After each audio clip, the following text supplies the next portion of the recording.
The unexpected package. Finn Mercer despised surprises.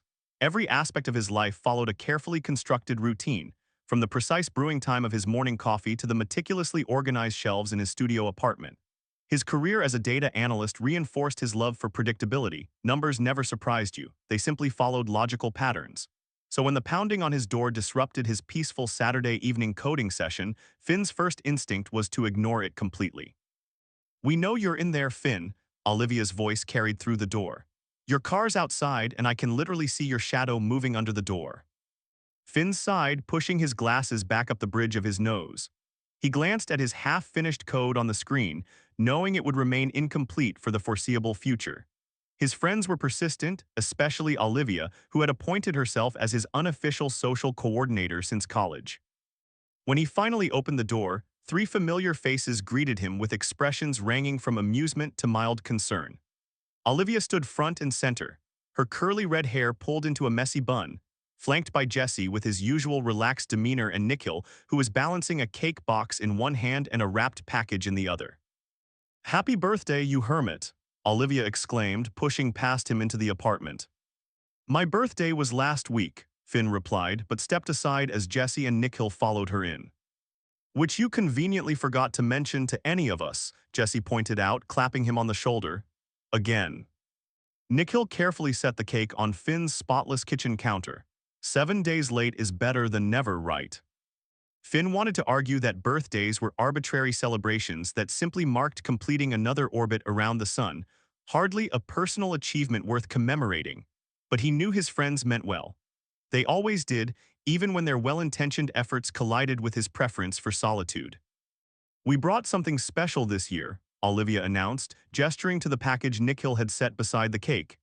It was oddly shaped, wrapped in iridescent paper that seemed to shift colors under the apartment lights. Finn eyed it suspiciously. "The last special gift you guys brought me was that dating app subscription." Jesse laughed, "Which you never used." "Because algorithms can't accurately predict human compatibility," Finn countered. "The variables are too numerous and subjective." "Just open it," Nikhil encouraged, pushing the package toward him. "We found it at that weird little shop that opened downtown, the one with all the antiques and oddities." Finn approached the gift cautiously. Something about the wrapping paper disturbed him, the way it seemed to absorb and reflect light at impossible angles. As he pulled away the paper, he revealed a device unlike anything he'd ever seen before. It was roughly the size of a small toaster with a curved metallic surface that felt unnaturally warm to the touch. The object had no visible buttons, switches, or power source, yet faint lines glowed beneath its surface, pulsing with a bluish light. "What is it?" Finn asked, turning it in his hands. The device was surprisingly light despite its solid appearance. "Some kind of art piece, according to the shop owner," Jesse explained. "He said it was an interactive sculpture that responds to voice and touch. Thought it would appeal to your tech-loving side." Olivia nodded enthusiastically. The guy said it was one of a kind, called it the messenger or something equally pretentious. Finn ran his fingers along the surface, feeling subtle ridges and indentations that seemed to form patterns. "It doesn't have any power input." "Maybe it has batteries," Nikhil suggested. "Or maybe it's just a weird paperweight," Jesse added with a shrug. As Finn's fingers traced one particular pattern, the device suddenly warmed in his hands. The blue lines beneath the surface brightened, and a small section of the metallic casing seemed to liquefy and reshape itself, forming what looked like a miniature satellite dish pointed toward the ceiling. All four friends froze, staring at the transformation. "Okay, that's unexpected," Olivia whispered. Before anyone could react further, the device emitted a series of sounds, clicking and whistling noises arranged in patterns that somehow felt deliberate, linguistic. The sounds repeated, growing slightly louder each time. "Is it talking?" Nikhil asked, leaning closer. Finn felt the hairs on his arms stand up. This wasn't some novelty shop trinket or artistic gimmick. The precision of the sound patterns, the technological sophistication of the self-transforming material, this was something else entirely. "I don't think this is from the antique shop," Finn said quietly, just as the device projected a holographic display above its newly formed dish. The projection showed unfamiliar symbols rotating in three-dimensional space, characters from no written language Finn had ever seen. They shifted and rearranged themselves, as if searching for the right configuration. Holy shit, Jesse breathed. What did you guys actually buy? The symbols suddenly froze, then transformed into English letters that hovered in the air above the device. Translation protocol initiated. Seeking linguistic compatibility. It's scanning our language, Finn realized, his analytical mind racing despite the impossibility of what was happening. The device vibrated softly, its surface temperature increasing until it was almost uncomfortable to hold. Finn set it down on the coffee table, where it continued to project its message while emitting more of the strange clicking sounds. Translation at 42% completion. Please continue verbal exchange to enhance sampling. It wants us to keep talking, Finn explained. It's learning English. Olivia backed away slightly. Should we be helping it do that? What if it's, I don't know, something dangerous? Too late, Nikhil pointed out. It's already processing our conversation. The four friends exchanged uneasy glances as the device continued its work, the percentage climbing rapidly as it absorbed their speech patterns. The blue light pulsed faster, casting eerie shadows around the apartment. Translation at 89% completion. Where exactly was this shop? Finn asked, not taking his eyes off the device. Jesse swallowed hard. That's the thing. We went back today to ask more questions about it, but the shop was gone, just an empty storefront like it had never been there. Translation complete, initializing communication. The device fell silent for a moment, the holographic display flickering before resolving into a new message. Greetings, humans, the beacon has been activated. They are now aware of your location. What beacon? Olivia demanded, her voice rising with panic. Who's aware of our location? As if in response, the device transformed once more, the satellite dish growing larger as it pointed toward Finn's window. Outside in the distance, a faint light appeared in the night sky, moving too fast, too deliberately to be an aircraft. I think, Finn said, his normally calm voice trembling slightly, we should leave. Now. The metallic object pulsed once more, projecting a final message before folding in on itself. Prepare for contact. They have been searching for you for a very long time. The four friends stared at the device in stunned silence as it continued to reshape itself, the metallic surface flowing like liquid mercury. Finn was the first to recover, his analytical mind already calculating escape routes and possibilities. We need to get this thing out of the city, he said, searching for something to contain the device. He grabbed his laptop bag, dumping its contents onto the couch. Are you insane? Olivia hissed. We should leave it here and call the authorities. Finn shook his head as he carefully slid the device into his bag. And tell them what? That we accidentally activated an alien beacon. They'd either think we're crazy or quarantine us indefinitely. Outside, the strange light in the sky had grown larger, its movement pattern unlike any aircraft. Nikhil peered through the blinds, his usually calm demeanor shattered. Whatever that is, it's getting closer, fast. Jesse was already grabbing his car keys. My Jeep has a full tank. We can head toward my uncle's cabin in the mountains, no neighbors for miles, and the terrain might make it harder for, whatever that is, to find us. Finn nodded, slinging the bag over his shoulder. The device inside had grown eerily quiet, but he could feel warmth radiating through the fabric. Let's go, now. They filed out of the apartment with nothing but the clothes on their backs and the mysterious device. Jesse's Jeep was parked 2 blocks away, forcing them to move quickly through the quiet residential streets. The night air felt charged with electricity, and Finn couldn't shake the feeling they were being watched. Look, Nikhil whispered, pointing upward. The light had split into 3 separate entities, each pulsing with an unnatural blue glow similar to the device. They moved with impossible precision, forming a triangle pattern as they descended toward the city. Run, Finn ordered, and they broke into a sprint. They reached Jesse's Jeep just as the nearest light passed overhead, bathing the street in an eerie blue glow. As Jesse fumbled with his keys, Finn felt the device in his bag vibrate violently. He pulled it out to find it had reconfigured again, this time forming what looked like a primitive antenna. It's signaling to them, he realized aloud. Then leave it, Olivia urged, already climbing into the Jeep's backseat. Finn hesitated. Something told him abandoning the device wouldn't solve their problem. It had already broadcast their location. More importantly, it was their only means of understanding what was happening. Once they were all inside the vehicle, Jesse gunned the engine and peeled away from the curb. The city lights retreated behind them as they headed toward the mountain roads. In the back seat, Finn carefully removed the device from his bag. "What are you doing?" Nikhil asked nervously. "Trying to understand what we're dealing with," Finn replied, examining the transformed object. Its surface had developed a series of indentations that resembled a primitive keyboard, though the symbols were unlike any language he recognized. As they left the city limits, the device projected another holographic message. "Pursuit VESSELS DEPLOYD, extraction imminent. This unit recommends concealment." "Great advice," Olivia muttered sarcastically. "Any suggestions on how to hide from alien spacecraft?" To everyone's surprise, the device responded. "Interference POSSIBLITIS exist. Geological formations may disrupt tracking CAPABLITIS." Jesse glanced in the rearview mirror. "It means the mountains might block their signals. That's why I suggested the cabin." "Since when do you speak alien?" Olivia asked. "I don't, but I've watched enough sci-fi to know that certain materials can block different types of signals," Jesse replied, navigating the winding mountain road with practiced ease. "Rock, metal, water, they all interfere with various frequencies." The device vibrated again, projecting new information. "This unit was CREATED to establish first contact. Error in deployment protocol ACTIVATD beacon prematurely. Recovery TEAMS not authorized for peaceful contact." "So it's saying it wasn't supposed to call those things yet?" Nikhil asked. "And the recovery teams aren't friendly," Finn added grimly. "Great." The road grew steeper as they ascended into the mountains.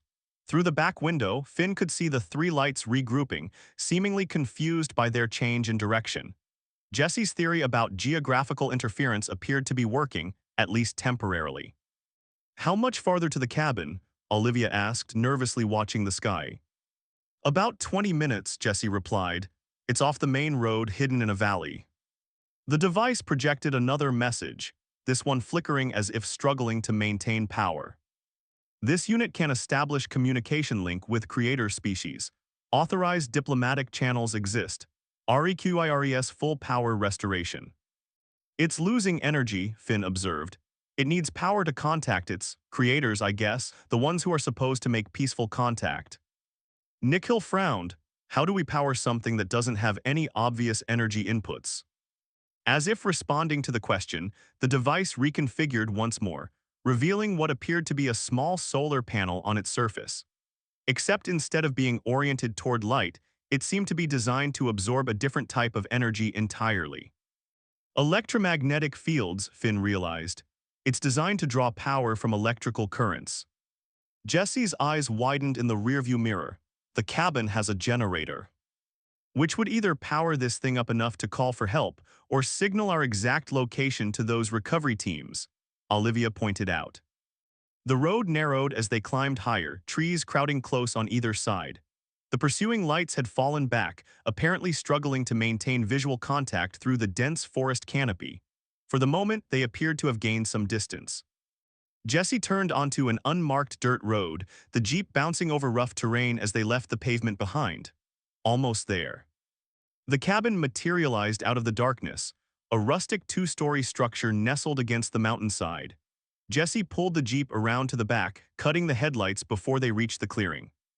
"No lights," he instructed as they exited the vehicle. "Not until we're inside with the curtains drawn." Inside, the cabin was exactly what Finn had expected, a typical hunting retreat with basic amenities. Jesse quickly covered the windows while Nikhil located the generator in an attached shed. Once they had minimal lighting, Finn placed the device on the kitchen table. Its blue lines had dimmed significantly, and its projections were weak and flickering. "Power RESRVES at 12%. Communication link REQIRES minimum 60%. "Should we risk powering it?" Olivia asked, still clearly uncomfortable with the situation. Finn considered their options. "If this thing is telling the truth, it's our only chance to contact someone who can call off those recovery teams. Otherwise, we're just postponing the inevitable." "And if it's lying?" Nikhil asked quietly. "Then we're already in trouble," Finn replied. "Because those things in the sky will find us eventually with or without the device's help." After a brief debate, they decided to risk it. Nikhil connected the device to the generator using an adapter he'd improvised from spare parts found in the cabin's toolbox. The response was immediate. The blue lines brightened dramatically, and the device began to transform once again, this time expanding into a more complex configuration with multiple antenna-like appendages. Power RESERVES increasing. ESTABLISHING secure channel 2 diplomatic vessel. As the percentage climbed, the device projected a new holographic display, this one showing what appeared to be a star map, with one particular point pulsing rhythmically. "I think it's showing us where the diplomatic ship is," Finn said, studying the projection. "And how far away is that?" Jesse asked. Before Finn could guess, the device provided the answer. Diplomatic vessel currently 4.3 light-HOURS from Earth orbit. Estimated arrival following successful communication, 6 Earth HOURS. 6 hours, Olivia repeated. "Can we evade those recovery teams for 6 hours? As if responding to her question, the cabin's lights flickered, and through the covered windows, they could see flashes of blue light illuminating the surrounding forest. "I don't think we have a choice," Finn said grimly. Communication link established. Diplomatic PROTOCOLS initiated. The device suddenly projected a new message, this one accompanied by a countdown timer. "Hold position, diplomatic vessel approaching. Recovery TEAMS have been ordered to stand down." But as the four friends exchanged hopeful glances, a new sound cut through the night, the unmistakable whirring of machinery, followed by heavy footsteps approaching the cabin door. "Hunters in the night." The cabin door shuddered under a heavy impact. Finn grabbed the device, frantically searching for somewhere to hide it while Jesse motioned everyone toward the back door. "There's a cellar entrance outside," he whispered urgently. "We might be able to." Another impact hit the front door, the wood splintering around the hinges. Through the cracks, Finn caught a glimpse of something metallic and articulated, not a hand, but not entirely mechanical either. As they slipped out the back door into the darkness, the device in Finn's hands projected a new message. "Recovery unit PROTOCOLS indicate capture, not communication. This unit recommends immediate evasion." "No kidding," Olivia muttered as they crept along the side of the cabin, keeping low. The cellar doors were partially hidden by overgrown bushes, two angled wooden hatches leading beneath the structure. Jesse pulled them open with a cringe-inducing creak of rusty hinges. They descended into darkness just as the front door of the cabin finally gave way with a splintering crash. The cellar was damp and smelled of earth and old preserves. Jesse led them through narrow passages between shelves stocked with his uncle's supplies. At the far end, barely visible in the dim light filtering through cracks in the floorboards above, was another door. "It leads to a tunnel," Jesse explained. "My uncle was paranoid about government surveillance, built an escape route that comes out a quarter-mile away." Nikhil raised an eyebrow. "That paranoia's serving us pretty well right now." Above them, heavy footsteps moved methodically through the cabin. Dust filtered down as the floorboards creaked under substantial weight. The entity, whatever it was conducting a thorough search. "We need to move," Finn whispered, clutching the device tightly. "If this thing is broadcasting our location." The device flickered to life, its projection dimmer now as if trying to remain inconspicuous. "Passive mode engaged, minimal EMISSIONS. This unit not currently broadcasting location." "Can we trust it?" Olivia asked. Finn shrugged helplessly. "Do we have a choice?" They moved through the narrow tunnel in single file, Jesse leading the way with the flashlight from his phone providing minimal illumination. The passage was crude, dirt walls supported by wooden beams, the ceiling so low they had to hunch over to avoid hitting their heads. "Your uncle built this himself," Nikhil whispered incredulously. "He had help," Jesse replied, "from people who shared his perspectives." After several minutes of uncomfortable crawling, they emerged into a small clearing surrounded by dense forest. The night sky was partially visible through the canopy, and Finn could see the 3 blue lights circling overhead, sweeping the area with what appeared to be search beams. "Now what?" Olivia asked, brushing dirt from her clothes. The device projected another message. "Diplomatic vessel has acknowledged communication. Priority response team DISPATCHED. Recovery UNITS have been ordered to stand down but may not comply. Great, Nikhil muttered, rogue alien recovery teams. Finn studied the star map still displayed above the device. The pulsing point had moved noticeably closer to their position. If we can just evade them until the diplomatic team arrives. A crash echoed through the forest behind them, something large moving through the underbrush with little concern for stealth. The recovery unit had discovered their escape route. This way, Jesse urged, leading them deeper into the forest. They moved as quickly as they dared through the darkness, guided only by the intermittent beam of Jesse's phone flashlight. The terrain grew increasingly difficult, with steep slopes and tangled underbrush that grabbed at their legs and arms. Behind them, the sounds of pursuit continued, mechanical and precise, closing the distance with inhuman efficiency. "We can't outrun it," Olivia gasped, struggling for breath as they climbed a particularly steep incline. The device in Finn's hands suddenly vibrated, projecting an urgent message. Tactical suggestion: water crossing will disrupt recovery unit sensory capabilities. Finn relayed the information to Jesse, who nodded grimly. "There's a stream about half a mile ahead if we can reach it." A blue light suddenly illuminated the forest around them, casting long shadows through the trees. One of the airborne units had spotted their movement and was descending rapidly. "Run!" Finn shouted, abandoning any pretense of stealth. They crashed through the underbrush, branches whipping at their faces and arms as they sprinted toward what they hoped was salvation. Finn could hear the mechanical entity behind them, its movement growing faster as it closed the distance. The stream appeared before them, a swift-flowing current cutting through the forest floor perhaps 15 feet across. Without hesitation, Jesse plunged in, the water reaching his waist. The others followed, gasping as the cold mountain water soaked through their clothes. "Head downstream," Finn directed, clutching the device above the water line. "The current will help carry us away from them." They waded through the frigid water, fighting to maintain their footing on the slippery rocks beneath the surface. Behind them, the mechanical entity emerged from the tree line, a humanoid figure composed of interlocking metal plates, with a featureless face illuminated by the same blue light as the aerial units. It paused at the water's edge, its head rotating as if scanning the area. Then, to their amazement, it turned and moved parallel to the stream, apparently unwilling or unable to enter the water. "It worked," Nikhil whispered in disbelief. "Don't celebrate yet," Jesse cautioned, pointing upward. Above them, the aerial units continued to circle, their search patterns growing more concentrated around the stream. They were learning, adapting to the evasion tactics. The group continued downstream for nearly half an hour, their bodies numbed by the cold water, before Finn spotted a small waterfall ahead, a 6-foot drop into a deeper pool below.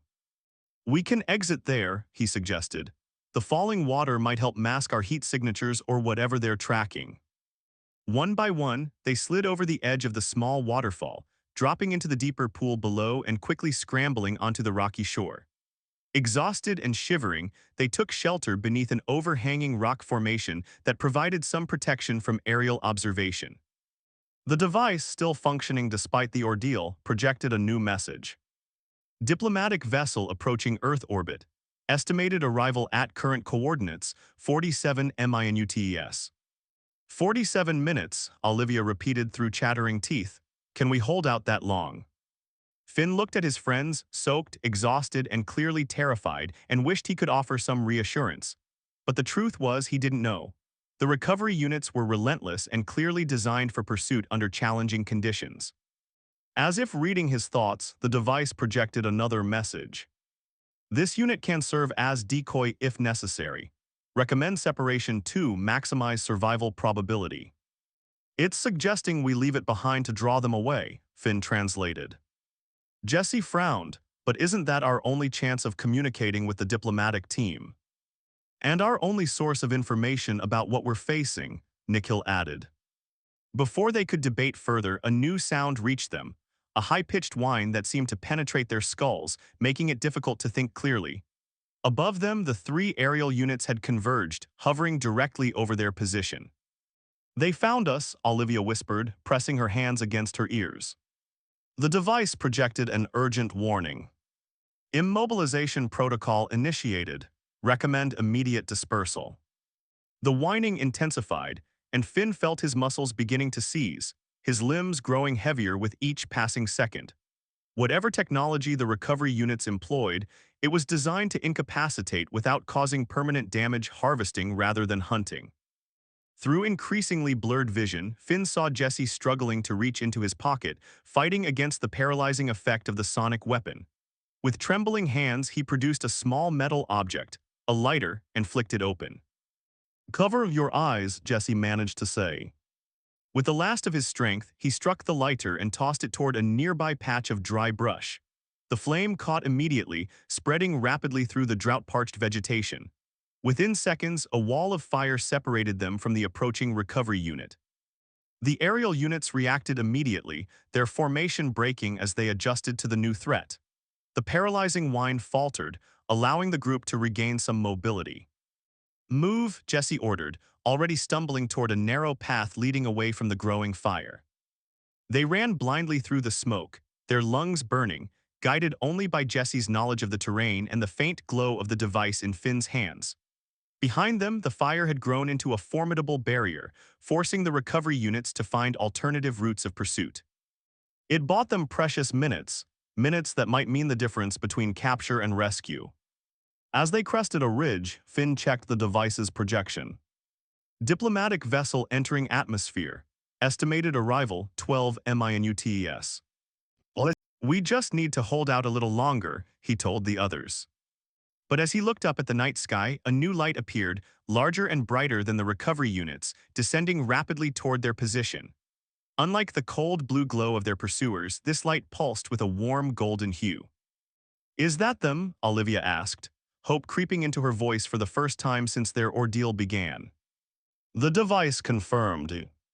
Diplomatic vessel identified. Prepare for contact."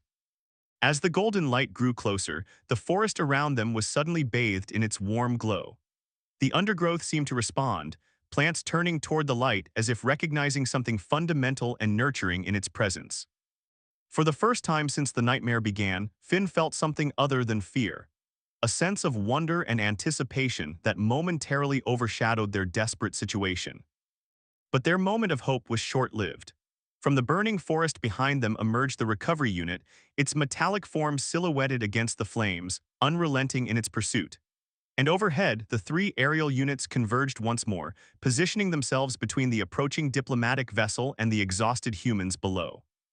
The final confrontation was about to begin, the final decision. The forest clearing crackled with tension as two opposing forces converged above them. The recovery units formed a defensive perimeter, their blue lights pulsing with increased intensity as they positioned themselves between the humans and the approaching golden vessel. The fire Jesse had started continued to spread through the dry underbrush, creating a dramatic backdrop to the unfolding extraterrestrial standoff. The device in Finn's hands vibrated urgently, its surface reconfiguring yet again. This time, it expanded outward, unfolding like an origami sculpture into a complex antenna array that pointed directly toward the golden light descending from above. Diplomatic protocol override initiated. Stand by for direct communication. The recovery unit that had pursued them through the forest advanced slowly, its featureless face scanning each of them in turn. When it spoke, the sound emerged not as a voice but as a series of modulated tones that the device instantly translated. Unauthorized contact protocol violation. Subjects to be DETAINED for PROCSSING. Resist and risk termination. Finn stepped forward, placing himself between the mechanical entity and his friends. "We didn't ask for this contact. Your device activated itself." The recovery unit paused, as if processing this information. Before it could respond, a beam of golden light shot down from the diplomatic vessel, engulfing the device in Finn's hands. The antenna array absorbed the energy, glowing brighter until Finn had to avert his eyes. When he looked back, a holographic figure had materialized beside him, a tall, slender being with iridescent skin that shifted colors like the northern lights. Its features were almost human, yet distinctly alien, eyes too large, limbs too graceful, movements too fluid to be terrestrial. The hologram addressed the recovery unit directly, its communication translated in real time by the device. "Stand down, enforcement unit. Primary contact PROTOCOLS supersede recovery operations." These humans are now under diplomatic protection. The recovery unit's lights flickered, suggesting internal conflict or communication with some unseen authority. After a moment, it responded. Breach protocol was initiated. Security containment is standard procedure.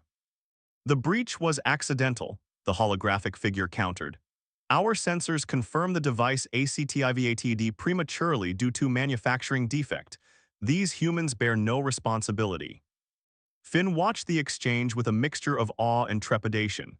The fate of not just himself and his friends, but potentially the entire planet, seemed to hang in the balance of this alien dispute. Finally, the recovery unit stepped back, its posture shifting from aggressive to neutral, awaiting verification from Central Command. The holographic figure turned to Finn, its expression unreadable yet somehow conveying both curiosity and concern. I am Ambassador Lunari of the Celestial Alliance. I apologize for the considerable distress our technology has caused you. Finn struggled to find his voice. What exactly is happening here? A diplomatic incident of significant proportions, the ambassador explained. The device you received was a first contact beacon, designed to initiate controlled communication between our civilizations at a carefully selected time and location. It was not meant to activate for another 17 of your Earth years, when your global communications infrastructure would have reached sufficient advancement. So this whole thing was a mistake? Olivia asked incredulously, stepping up beside Finn. A manufacturing error, Ambassador Lunari confirmed. The beacon's emergence protocols were flawed, causing premature activation when exposed to your planet's unique electromagnetic field. Jesse eyed the recovery units warily, and these things, they were just trying to clean up the mess. Enforcement units are programmed to contain and neutralize unauthorized contact scenarios, the ambassador explained. Their methods are less diplomatic than we would prefer for first contact. Nikhil, who had remained silent throughout much of the exchange, finally spoke. What happens now? You can't exactly put the genie back in the bottle. The holographic figure shimmered momentarily, as if considering the question carefully. Indeed, this presents us with a dilemma. Our protocols for first contact are explicit. No civilization should be approached until they have demonstrated certain technological and sociological milestones. And we're not there yet, Finn concluded. Your species shows great promise, Ambassador Lunari said, the hologram's colors shifting to warmer hues. But premature exposure to advanced civilizations has proven catastrophic in our historical records. Development must occur naturally without external influence. The implications hung heavy in the air. Finn understood what wasn't being said.